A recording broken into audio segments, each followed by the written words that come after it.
They spoke of her as if she were a shadow passing through their light. The grand ballroom of Ashbourne Hall glittered under 100 flickering chandeliers, each crystal prism scattering light across the marble floors with ostentatious precision. Winter wind howled faintly beyond the tall, frost-kissed windows, pressing against the glass like a silent witness to the gathering within. Ladies in gowns of satin and lace whispered as they floated past one another, their smiles measured, their eyes calculating. Gentlemen in polished boots and velvet tailcoats offered bows that were more exercise in propriety than homage. Amid the whirl of powdered heads and fluttering fans she entered. Her gown was modest, a delicate shade of dove gray, trimmed with silver embroidery that caught the light in fleeting flashes. It was not the gown of a woman who demanded attention, nor did it sparkle with the opulence of those who filled the room with applause and envy. Yet there was a certain grace in the way she held herself, a careful poise born not of vanity but of necessity.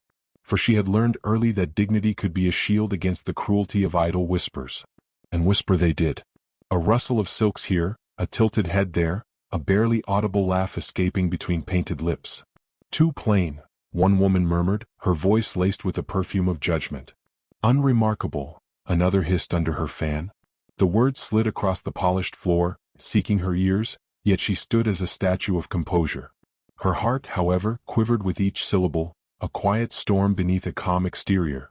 She had expected nothing more from a society that traded kindness for appearances, yet even in expectation, the sting of neglect found her.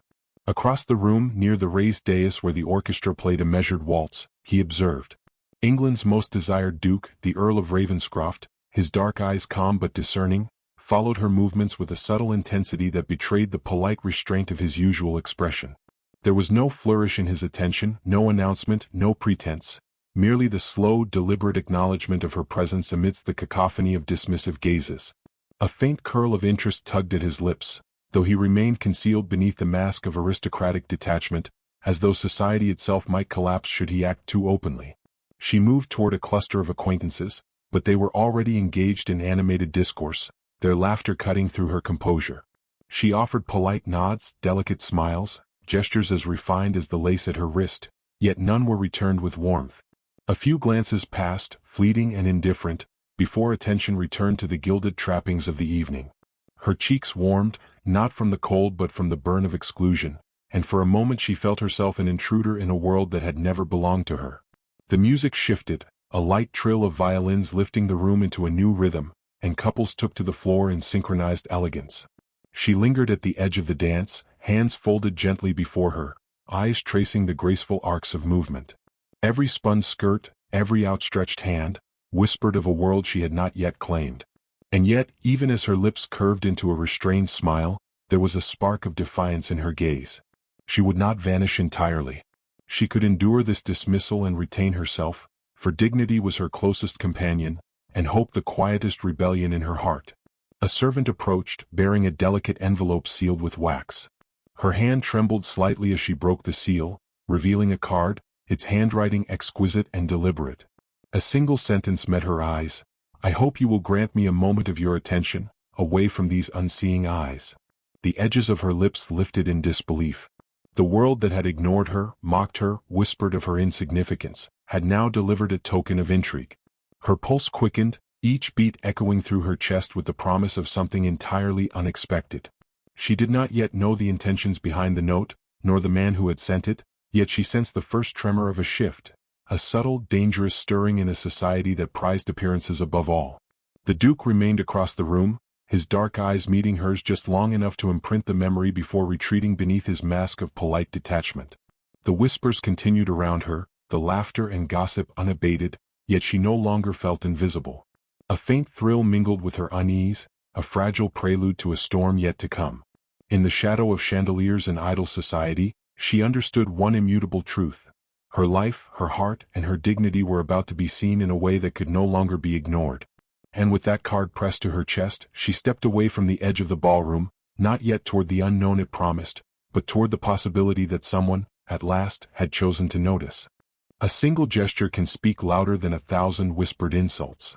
The dawn mist clung to the cobblestones of Belgrave Square, curling around gas lamps and frost-tipped hedges as if reluctant to relinquish the night. Within her private sitting room, the heroine unfolded the delicate envelope once more, fingers tracing the elegant script that had so abruptly shifted the course of her evening. The ink, dark and precise, carried a weight that the room itself seemed to acknowledge, a summons not just of curiosity but of consequence. Outside, the city stirred, but within these walls, time held its breath. By afternoon, a package arrived at her residence, discreetly carried by a footman whose eyes betrayed the same curiosity as the world beyond the door. She untied the ribbon, revealing a single, perfectly preserved rose, nestled upon velvet. Its fragrance, subtle yet unmistakable, filled the air with a quiet insistence, an invisible hand pointing toward a presence that had dared to notice her. Alongside the bloom lay a small note, folded with exacting care.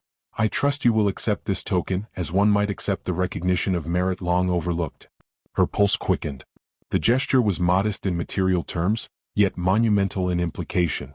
In a society where wealth and status often overshadowed virtue and character, the attention of England's most sought-after duke was itself a scandalous declaration. And scandal, in its most tantalizing form, always drew whispers. She could almost hear them now, the rustle of gossiping gowns, the subtle glances exchanged behind lace fans, the raised eyebrows and quick murmurs that punctuated every drawing-room discussion. That evening she attended a more intimate gathering, a garden party held beneath lantern-lit arbors, where frost glittered upon ivy and frost-bitten roses alike. Here, conversation was a subtle dance, a negotiation of social power and propriety. She noticed the Duke's shadow lingering at the periphery, observing her with a restrained fascination that bordered on audacity. His presence alone provoked speculation. Guests murmured, "He seems unusually attentive tonight," and, "I wonder what mischief he plots with such focus." Yet he said nothing of import aloud, allowing the ripple of intrigue to spread like a whispering wind, leaving her reputation poised precariously between admiration and judgment. As the party waned, he approached her beneath a canopy of frost-laden branches, the lantern light tracing his angular features in soft amber. A bow, deferential yet deliberate, preceded the words he chose. "I find merit where others only glance. Will you allow me the honor of a short walk?" His voice was low, measured, and carried the subtle magnetism of authority tempered by genuine regard. She felt a tremor of apprehension mingle with excitement.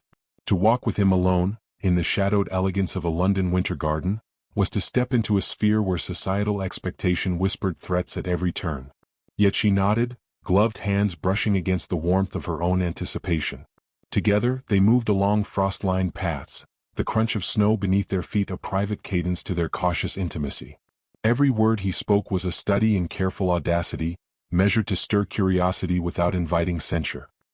He remarked upon her intellect, her composure, the grace with which she endured the subtle cruelties of their world. In turn, she found herself revealing fragments of hope, glimpses of desire, and the faintest shadows of vulnerability she had kept hidden from the scrutinizing eyes of polite society. The conversation was a delicate duel, each exchange a negotiation between propriety and yearning. By the night's close, a gift was left at her side, a small, exquisitely bound book of poetry, inscribed with a single line that made her pulse stutter. "For the lady who sees the world not as it appears, but as it might be." Such a token, so personal and thoughtful, carried with it the weight of intention, of attention, of quiet devotion. The scandal of its existence, its audacity to name her worth where the world had overlooked it, spread like a silent current through society. Returning to her chambers, she traced the embossed edges of the book, feeling the brush of silk and ink as if they were extensions of the Duke's own touch. The scandal was not yet public, yet it hummed in the air around her, a potent mixture of danger, desire, and defiance. Her reflection in the mirror betrayed no outward change, yet in her chest, a slow fire had begun to smolder, a recognition that she had become a participant in a game far larger than she had imagined. Outside, the city's gas lamps burned steady against the frost, and the streets echoed with the clatter of carriages carrying whispers and rumors to eager ears. Within the walls of her quiet chambers, she felt the first stirrings of power, the knowledge that the attention of one man, daring enough to honor her amidst the scorn of society, could alter not only the course of a single evening, but the very rhythm of her life. And as she laid the rose beside the book, inhaling its heady perfume, she understood that the world had begun to shift quietly, irrevocably around her, and that her own heart, once tempered with caution, had begun to lean toward audacious hope. "I have watched you stand alone, and in that solitude, I have seen more courage than in all the gilded company combined." The garden lay in hushed reverence beneath a pall of winter twilight. Lanterns, hung along wrought iron arches, flickered in the crisp air, casting pools of golden light upon frost-laden paths. The delicate scent of late-blooming roses mingled with the faint tang of snow, as if the earth itself paused to witness the encounter about to unfold. She stepped onto the gravel, her gloves snug against the chill, heart fluttering with a mixture of anticipation and restraint. He waited beneath an arbor entwined with ivy, dark coat brushing the ground, eyes luminous with intent. His presence demanded attention without demanding noise. It was a quiet gravity, one that seemed to bend the space around him into a private sphere where propriety and passion could coexist. For the first time she felt the full weight of his regard, not in public display, nor through the artifice of society's applause, but in the measured attention of a man unafraid to acknowledge what others ignored. He inclined his head, not in formality but in recognition, and gestured toward a frost-lined bench. "The night grows cold, yet I confess the warmth of company tempers the air," he said, voice low and deliberate. "May I join you?" She nodded, cheeks warmed not by the frost but by the intimacy of the moment. As he seated himself, a silence settled, not awkward but charged with the unspoken truths that hung between them. Their gloved hands, rested near one another upon the bench, trembled subtly, not from the cold but from the proximity of confession, from the shared acknowledgement that this encounter transcended mere etiquette. "I have observed you," he began, his tone soft yet unwavering, "amid the clamor of society, and I have seen what few have the courage to recognize, a woman who commands her own dignity, even when the world conspires to deny it." His gaze was direct, not intrusive, measuring her reaction as if each flicker of expression were a revelation. She inhaled, words caught between caution and longing. "I have learned to endure," she murmured, voice barely above the whisper of winter wind, "for society measures the worth of a woman by the flattery she receives, not by the grace she maintains." The confession was simple, yet in the honesty of it, a fragile trust was forged. He inclined closer, the lamplight catching the dark gleam of his eyes. "And yet, in your endurance, you have drawn my attention in ways that all the pomp and splendor of Ashbourne Hall could not. There is bravery in your solitude, and a fire in your restraint, which no chorus of approval could ever inspire." The words struck her with a mixture of awe and vulnerability. She had known admiration was rare. She had not expected recognition that pierced past the veneer of social expectation into the essence of herself. Her voice, trembling with cautious hope, responded, "And what do you seek, sir, in acknowledging what the world overlooks? Is it but a fleeting curiosity, or a pledge of some deeper regard?" His lips curved, just barely, in acknowledgement of the question's weight.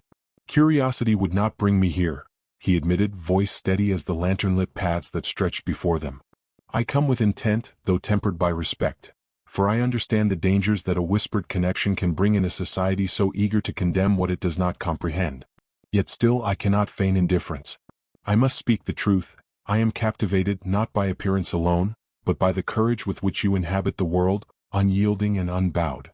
She turned her gaze to the frost-kissed roses nearby, gathering composure before meeting his eyes once more.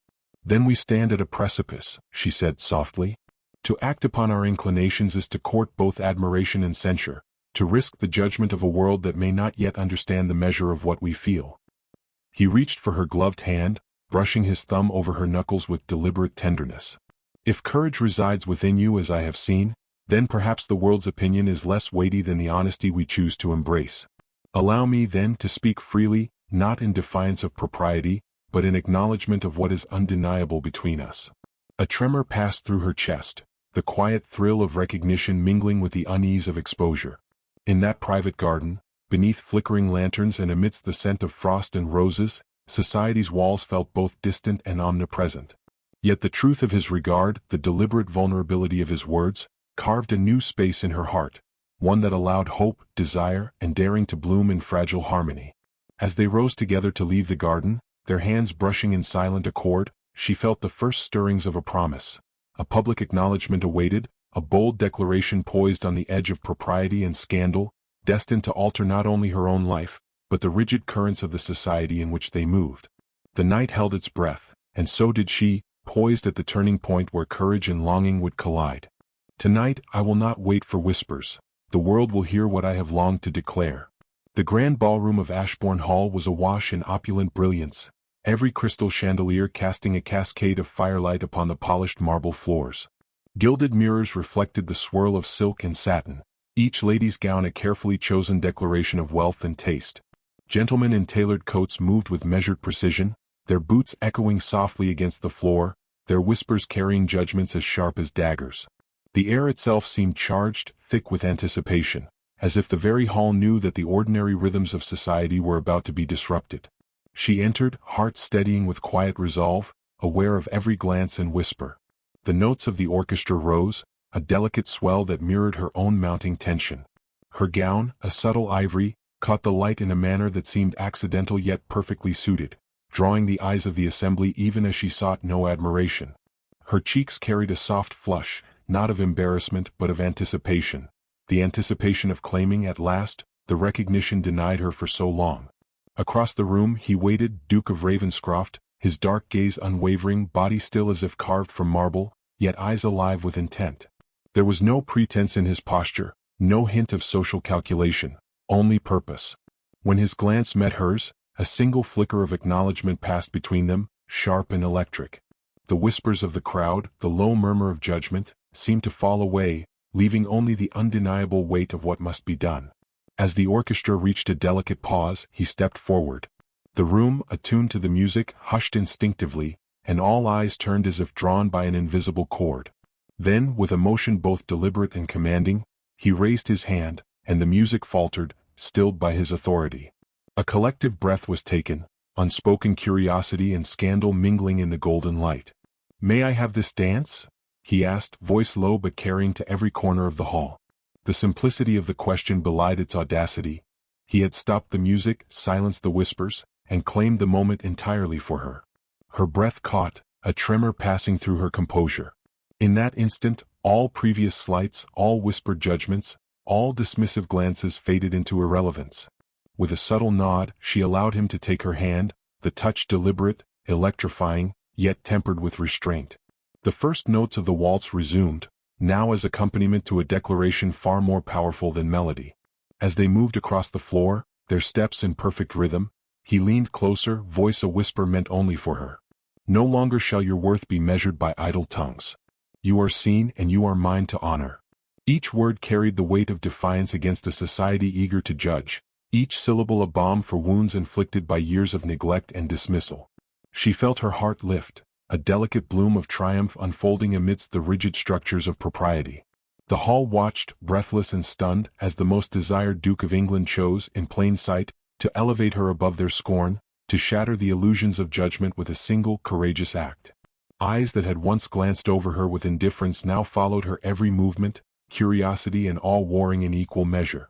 For a moment, the world outside this hall, the world of gossip, ambition and careful calculation, was irrelevant. There existed only the cadence of their dance, the brush of gloved hands, the shared understanding of recognition, respect and longing. Every subtle glance, every measured step, spoke volumes. This was no fleeting intrigue, no whimsy of fancy. This was acknowledgment, bold, public and irrevocable. When the music concluded, the Duke brought her hand to his lips, a gesture both tender and commanding. The room, suffused with silence, seemed to exhale collectively, as if society itself had been forced to witness the triumph of dignity and courage over dismissal and scorn. She met his gaze, eyes steady, and in that moment understood the full measure of what had been wrought, the vindication of her worth, the boldness of love declared, and the irrevocable claim of her heart upon his. And as the crowd slowly resumed their murmurs, now tinged with admiration and astonishment, she allowed herself a single private smile, a recognition that she had stepped forward, claimed her place, and in doing so altered not only her destiny, but the very narrative that had sought to overlook her. The night had yielded its judgment, and she had emerged seen, honored, and unshakably triumphant. Let them remember the night when whispers yielded to truth, and courage found its reward. The morning after the grand declaration, Ashbourne Hall lay in quiet reflection, its chandeliers extinguished, the marble floors cool beneath the pale winter light that filtered through frost-lined windows. The city beyond stirred with the rhythm of routine, yet within the estate, a subtle transformation had taken place. Society's murmurs had shifted from idle curiosity to tentative admiration, for the audacity of the Duke's public gesture could not be ignored, nor the woman whose dignity had compelled him to act. She moved through the halls with a newfound assurance, the echoes of last night's dance lingering in the tilt of her head, the curve of her smile. Letters, discreetly delivered, carried congratulations and cautious respect. Even the most skeptical observers could not entirely disguise their acknowledgement of her worth. Yet she remained measured, aware that true change required patience as much as boldness, that dignity was not merely the product of one night's triumph but the consistent assertion of self against a world eager to diminish it. The Duke found her in the library, sunlight glinting through tall, arched windows, dust motes dancing like miniature constellations in the air. His expression was unguarded, the formality of public life replaced by the intimacy of shared triumph. "You have done what few dare," he said, voice low, carrying the warmth of quiet pride. "You have transformed perception not through artifice, but through the steadfastness of your own grace." She met his gaze, eyes steady and resolute. "And yet, it is not only perception that has shifted," she replied. "It is the courage to act, to be seen without apology, that has changed everything. Not for the world alone but for ourselves." Their hands met, gloved fingers entwining with deliberate care, a testament to trust earned and promises understood without need for ceremony. Days turned to weeks and society slowly adapted. The whispers that had once dismissed her faded into muted admiration. The gatherings, once arenas of judgment, now held glimmers of recognition and respect. She walked among peers with the calm assurance of one who knew her worth, her steps unburdened by the weight of expectation. And always the Duke remained by her side, not as a shield but as an equal, a partner in the subtle negotiations of influence, propriety, and love. Yet it was not only society's acknowledgement that marked this victory. In quiet moments, amidst snow-dusted gardens or the glow of candlelit chambers, they discovered the depth of their connection. Conversations flowed without pretense, laughter emerged unrestrained, and the simple sharing of presence became a sanctuary from a world still inclined toward judgment. Every gesture, an exchanged glance, a brush of hands, a whispered thought, spoke of mutual respect, of hearts tempered by trial and fortified by courage. The culmination of their union was neither announced with grand proclamations nor enshrined in fleeting spectacle. It existed in the steadfast rhythm of shared life. Letters left at breakfast tables, walks beneath frost-laced trees, quiet confidences exchanged in corners of drawing rooms where others could not see. Their love, like the subtle bloom of winter roses, had taken root in resilience, nurtured by patience, courage, and the refusal to be diminished by societal expectation. And in this legacy the true triumph resided. The story of the lady once ignored, now honored, and the Duke who dared to defy convention in her favor, spread quietly, a lesson to those who observed. That dignity, courage, and steadfastness could bend the rigid currents of society, that recognition might be claimed not through subservience or artifice, but through the enduring assertion of self. As dusk fell on Ashbourne Hall, the last light of winter glimmering against frost-kissed windows, they stood together in silent accord. No announcement was necessary. The world had already seen what needed to be seen. In their hands, in their eyes, and in the measured strength of their hearts, the story found its conclusion, one not of fleeting triumph but of enduring legacy. And in that quiet, resolute victory, they both understood that courage and love, once entwined, could never be undone.